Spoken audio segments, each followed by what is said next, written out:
I am Sebastian. When we look at a eukaryotic cell must eat, it must communicate with the world around it, and it must respond to the changing environment. So, a eukaryotic cell has a very intricate structure of membrane-bound structure, which we call it the organelles.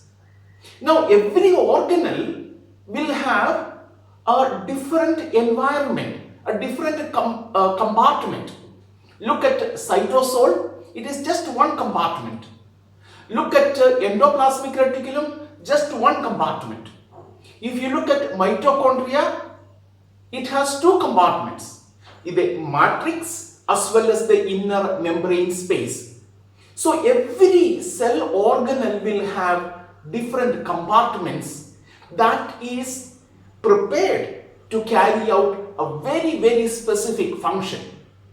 Each of these membranes, each of these membrane-bound organelles will have its own set of proteins, its own characteristics, lipids and carbohydrates present on it. That gives a special characteristics to these membranes. When we elaborately look at all the cells, we can more or less conclude there are 8 such organelles present. These 8 organelles are, you have a cytoplasm. Let me put it, we have cytosol, there is endoplasmic reticulum, there is endosomes, then there is Golgi bodies, Golgi apparatus, then there are lysosomes, then there is peroxisomes. Another important is mitochondria and nucleus. So these are the 8 important cellular organelles in a cell. Now each of these has got its own characteristic compartment as well as in the membranes and the proteins present on it. Now what is interesting for us to see today is how the proteins which are synthesized in the cytoplasm are directly or specifically routed to either it remain in the cytosol itself or it will go to endoplasmic reticulum or endosol or mitochondria or nucleus. This is, in order to achieve this, a cell will utilize this kind of intracellular trafficking is mediated by 2 kinds of pathways. And these 2 kinds of pathways are endocytic pathway and exocytic pathway. So therefore, in the point of discussion today in this video, this is going to be a series of videos. In the first video, we will discuss about endocytic, a general understanding of endocytic and exocytic pathway. So these are the 2 pathways it uses in order to traffic proteins and other molecules from one location to the other location. If you look at the exocytic pathway, it is transporting proteins from, let us say, from endoplasmic reticulum to ergic. Ergic stands for endoplasmic reticulum, Golgi intermediate complex, and then to the Golgi apparatus. So that is the exocytic, the endocytic pathway. If you look at the endocytic pathway, okay, so therefore it is a forward movement. We call it this forward movement as anterograde. So when we look at the endocytic pathway, it is bringing back the molecules. It can be the minerals like ions, it can be cholesterol, it can be the nutrients, it can be several things. They are brought back. They are brought back like in the late endosomes, then finally, ultimately into the lysosomes.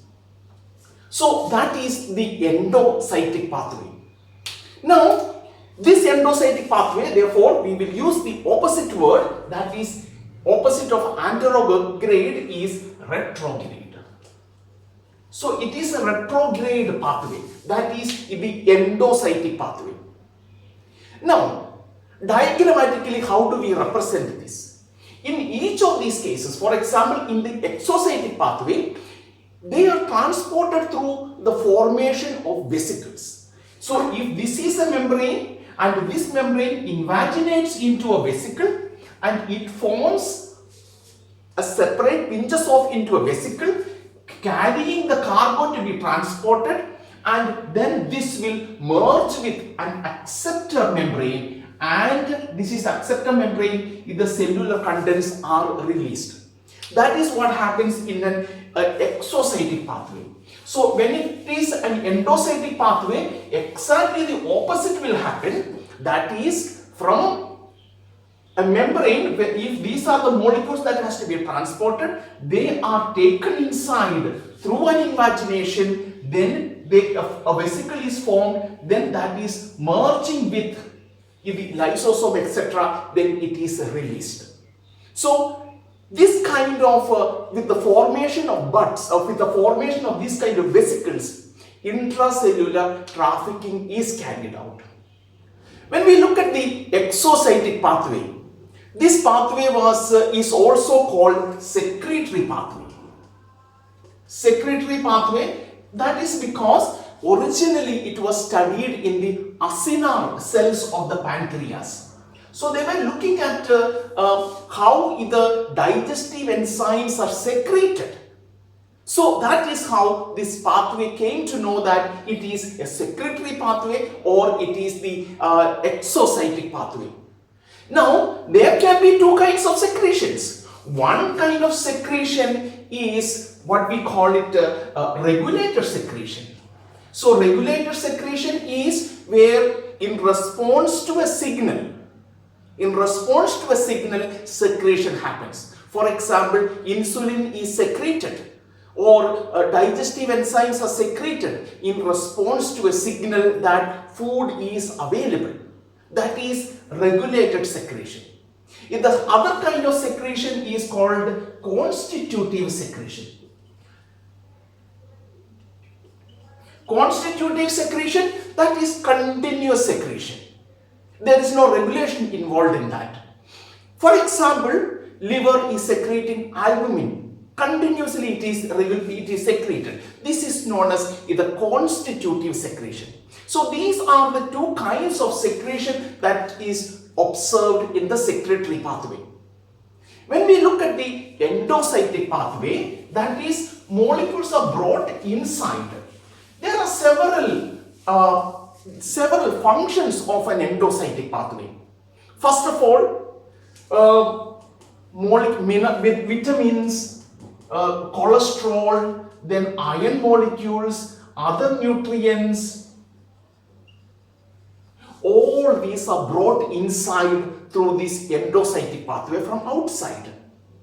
Another important function of the endocytic pathway is it helps in the expression of the receptors. So, depending on the need, expression of the receptors, cell surface receptors like GLUT, etc. It is regulated by the endocytic pathway. Another important function of the endocytic pathway is to bring back the residues, or especially of the membrane. So in the anterograde pathway, whatever membrane has been transported or merged with, let us say, with the Golgi bodies, it has to be brought back. So therefore, and this bringing back is very important to maintain a homeostasis of membrane. So therefore, to bring back the lipids. Not only lipids, many times proteins that are destined, they are supposed to be in the endoplasmic reticulum, they are also transported by unknown ways, by mistake, they are transported, they will go out. They have to be brought back. So therefore, bringing back the resident proteins of the endoplasmic reticulum. Another important aspect of the endocytic pathway is this is the way by which pathogens like bacteria, protozoans, viruses, they all enter inside. So you can see the significance of this endocytic pathway. We have seen a general outline about this endocytic as well as the exocytic pathway. Now these pathways merge at one location, that is the endoplasmic reticulum. So both of them merge at the endoplasmic reticulum. But there are exceptions to this. Exceptions like if you look at the secretion of insulin, insulin has to be taken in by endoplasmic reticulum, processed, and then it is released, secreted.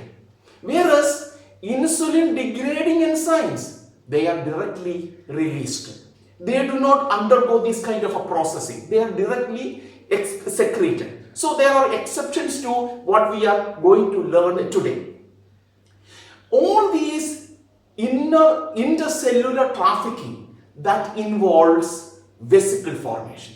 All of them require vesicle formation. We will elaborate on the three types of vesicles in the upcoming videos. Which are the three vesicles that are formed? The first kind of vesicle is called COP1. COP stands for cot proteins number 1. They are very specific. And the second kind of vesicle that are formed is COP2, cot protein number 2, a different kind of proteins. And the third kind of vesicle that is formed is clathrin-coated protein. So we will elaborate on each of these in the next video. Keep watching this. So we will begin with the next video. We will begin with the COP2 protein.